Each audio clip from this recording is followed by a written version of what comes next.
ಓಂ ಶ್ರೀ ಗುರುಭ್ಯೋ ನಮಃ. ಹರಿ ಓಂ. ನಮಸ್ಕಾರ. ಈ ವಿಡಿಯೋ ಮುಖಾಂತರ ಗುರು ಪೌರ್ಣಿಮೆಯ ವಿಶೇಷ ಇದರ ಬಗ್ಗೆ ಪ್ರಸ್ತುತಪಡಿಸ್ತಾ ಇದ್ದೇವೆ. ಈ ಆಷಾಢ ಮಾಸದಲ್ಲಿ ಯಾವುದೇ ಶುಭ ಕಾರ್ಯಗಳಿಗೆ ಹೆಚ್ಚಿನ ಪ್ರಾಶಸ್ತ್ಯ ಇಲ್ಲವೇ ಇಲ್ಲ. ಆದರೆ ಈ ಆಷಾಢ ಮಾಸದಲ್ಲಿ ಬರುವಂತ ಒಂದು ವಿಶೇಷವಾದ ಸಂದರ್ಭ ಯಾವುದು ಅಂತ ಅಂದ್ರೆ ಈ ಗುರು ಪೌರ್ಣಮಿ ಅಥವಾ ವ್ಯಾಸ ಪೌರ್ಣಮಿ ಅಂತ ಕರೀತಾರೆ. ಈ ಗುರು ಪೌರ್ಣಮಿಯಂದು ವಿಶೇಷವಾಗಿ ವ್ಯಾಸರು ಜನಿಸಿದಂತ ದಿನ. ವ್ಯಾಸ ಮಹರ್ಷಿಗಳನ್ನ ನಾವು ಪ್ರತಿಯೊಬ್ಬರು ಸನಾತನ ಧರ್ಮೀಯರು ಸ್ಮರಣೆ ಮಾಡಲೇಬೇಕು. ಏನಕ್ಕೋಸ್ಕರ ಅಂತಂದ್ರೆ ಇದುವಾರ ತನಕ ನಮ್ಗೆ ವೇದಗಳು ಪುರಾಣಗಳು ನಮಗೆ ದೊರಕ್ತಾ ಇದೆ ಅನ್ನಕ್ಕೆ ಪ್ರಮುಖವಾದ ಕಾರಣ ಅಂದ್ರೆ ವ್ಯಾಸ ಮಹರ್ಷಿಗಳೇ.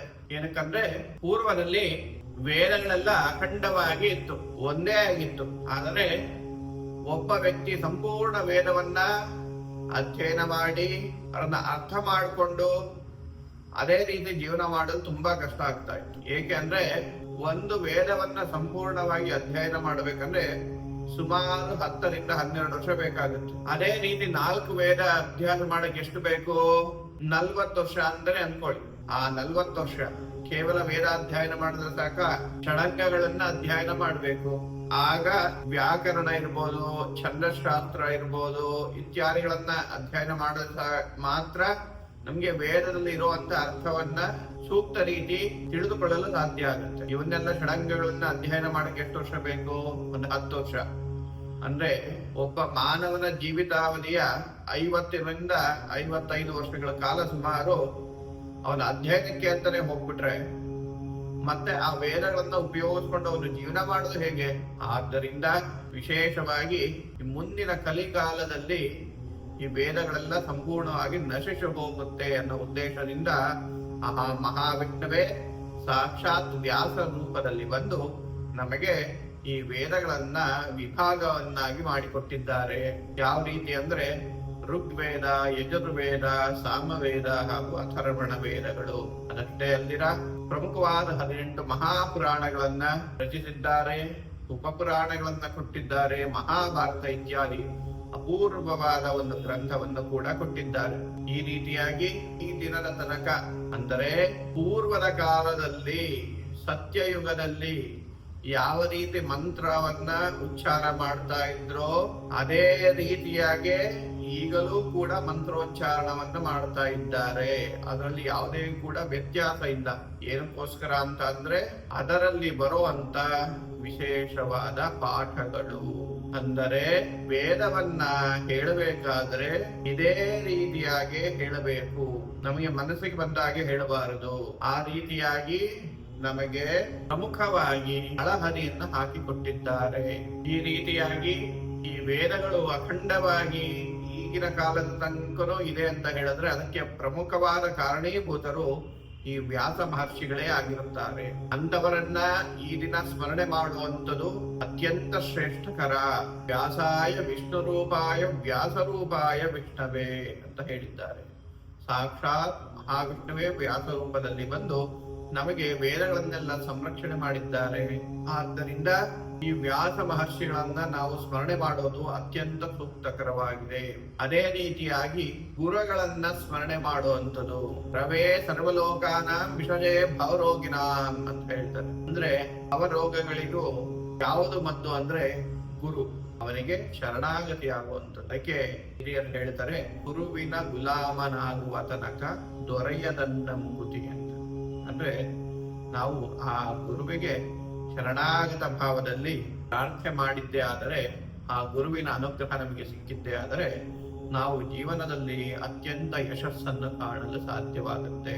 ಆ ಗುರುವಿನ ಅನುಗ್ರಹ ಇಲ್ಲ ಅಂದ್ರೆ ಖಂಡಿತ ನಮ್ಮ ಜೀವನದಲ್ಲಿ ಯಶಸ್ಸು ಸಿಗೋದಿಲ್ಲ. ನೀವು ಪರಿಪೂರ್ಣತೆಯನ್ನು ಹೊಂದಲು ಸಾಧ್ಯವೇ ಇಲ್ಲ. ಯಾವುದಾದ್ರೂ ಒಂದು ಕೊರತೆ ನಿಮ್ಗೆ ಕಾಡ್ತಾನೆ ಇರುತ್ತೆ. ಆದ್ದರಿಂದ ಅಂತಹ ಗುರುವನ್ನ ನಾವು ಸ್ಮರಣೆ ಮಾಡುವಂಥದ್ದು ಅತ್ಯಂತ ಶ್ರೇಯಸ್ಕರ. ಆ ಗುರುವನ್ನ ನೀವು ವ್ಯಾಸರ ರೂಪದಲ್ಲಾದ್ರೂ ಪೂಜೆಯನ್ನ ಮಾಡಿ, ಅಥವಾ ಶಂಕರ ಭಗವತ್ಪಾದಾಚಾರ್ಯ ರೂಪದಲ್ಲಾದ್ರೂ ಪೂಜೆ ಮಾಡಿ, ದತ್ತಾತ್ರೇಯ ರೂಪದಲ್ಲಾದ್ರೂ ಪೂಜೆ ಮಾಡಿ, ದಕ್ಷಿಣಾಮೂರ್ತಿ ಸ್ವರೂಪದಲ್ಲಾದರೂ ಪೂಜೆ ಮಾಡಿ, ಹೀಗೆ ನಿಮ್ಮ ಮನಸ್ಸಿಗೆ ಯಾವ ರೀತಿ ತೋಚುತ್ತೋ ಆ ರೀತಿಯಾಗಿ ಗುರುವಿನ ಸ್ಮರಣೆಯನ್ನು ಮಾಡಿ, ಗುರುವಿಗೆ ವಿಶೇಷವಾದ ಆರಾಧನೆಯನ್ನು ಮಾಡಿ. ಏನಕ್ಕೆ ಅಂತ ಅಂದ್ರೆ, ಯಾವುದೇ ಒಬ್ಬ ವ್ಯಕ್ತಿ ಭಗವಂತನ ಕೋಪಕ್ಕೆ ತುತ್ತಾದರೂ, ಭಗವಂತನ ಶಾಪಕ್ಕೆ ತುತ್ತಾದರೂ ಅವನಿಗೆ ರಕ್ಷಣೆ ಸಿಗುತ್ತೆ. ಆದರೆ ಗುರುವಿನ ಶಾಪಕ್ಕೆ ತುತ್ತಾದರೆ ಖಂಡಿತ ಅವನಿಗೆ ರಕ್ಷಣೆ ಸಿಗೋದಿಲ್ಲ. ಆದ್ದರಿಂದ ನೀವು ಸದಾಕಾಲ ಗುರುವಿಗೆ ವಿಧೇಯರಾಗಿರಬೇಕು. ಹಾಗಿದ್ದಾಗ ಮಾತ್ರ ಗುರುವಿನ ಸಂಪೂರ್ಣ ಅನುಗ್ರಹ ನಮಗೆ ಸಿಗಲು ಸಾಧ್ಯವಾಗುತ್ತೆ. ಮತ್ತೆ ವಿಶೇಷವಾಗಿ ಆ ಗುರುವನ್ನ ಸ್ಮರಣೆ ಮಾಡುವಂಥದ್ದು. ನಿಮ್ಮ ಜೀವನದಲ್ಲಿ ನಿಮಗೆ ಯಾರು ಒಳ್ಳೆಯ ದಾರಿಯನ್ನ ಹೇಳಿಕೊಟ್ಟಿದ್ದಾರೆ, ಒಳ್ಳೆಯ ಸದ್ಬುದ್ಧಿಯನ್ನ ಹೇಳಿಕೊಟ್ಟಿದ್ದಾರೆ, ಒಳ್ಳೆಯ ಮಾರ್ಗದರ್ಶಕರಾಗಿದ್ದಾರೆ, ಒಳ್ಳೆಯ ರೀತಿ ಜೀವನ ನಡೆಸಲು ನಿಮ್ಗೆಲ್ಲ ಸಹಾಯ ಮಾಡಿದ್ದಾರೆ, ಅವರನ್ನ ವಿಶೇಷವಾಗಿ ಸ್ಮರಿಸಿ ಅವರ ಆಶೀರ್ವಾದವನ್ನು ಪಡೆದಿದ್ದೇ ಆದರೆ ಎಲ್ಲ ಕಷ್ಟಗಳು ಸಂಪೂರ್ಣವಾಗಿ ನಿವಾರಣೆ ಆಗುತ್ತೆ. ಈ ರೀತಿಯಾಗಿ ಈ ಗುರು ಪೌರ್ಣಿಮೆಯ ವಿಶೇಷ ದಿನದಂದು ನೀವು ಗುರುಗಳ ಆರಾಧನೆಯನ್ನು ಮಾಡಿ, ಆ ಗುರುವಿನ ಸ್ವರೂಪ ಯಾವುದಾದರೂ ಆಗಿರಬಹುದು. ನೀವು ಶಂಕರಾಚಾರ್ಯ ರೂಪದಲ್ಲಿರಬಹುದು, ಅಥವಾ ರಾಘವೇಂದ್ರ ಸ್ವಾಮಿಗಳ ರೂಪದಲ್ಲಿ ಇರಬಹುದು, ಕೆಲವರೊಬ್ಬರು ಸಾಯಿಬಾಬಾ ರೂಪದಲ್ಲಿ ಪೂಜೆ ಮಾಡ್ತಾರೆ. ಈ ರೀತಿಯಾಗಿ ಯಾವ ಸ್ವರೂಪದಲ್ಲಾದ್ರೂ ನೀವು ಪೂಜೆ ಮಾಡಿ. ಆದರೆ ನಿಮ್ಮಲ್ಲಿ ಆ ಭಾವನೆ, ಶರಣಾಗತ ಭಾವನೆ ಅನ್ನೋದು ಅತ್ಯಂತ ಮುಖ್ಯವಾಗುತ್ತೆ. ಮತ್ತೆ ಭಕ್ತಿ ಭಾವ ಅನ್ನೋದು ಅತ್ಯಂತ ಮುಖ್ಯವಾಗುತ್ತೆ. ಅಂತ ಭಕ್ತಿ ಭಾವದಲ್ಲಿ ಗುರುವಿನ ಅರ್ಚನೆ ಮಾಡಿದ್ದೇ ಆದರೆ ಖಂಡಿತ ಗುರುವಿನ ಕೃಪಾ ಕಟಾಕ್ಷಕ್ಕೆ ನೀವೆಲ್ಲ ಪಾತ್ರರಾಗ್ತೀರಾ.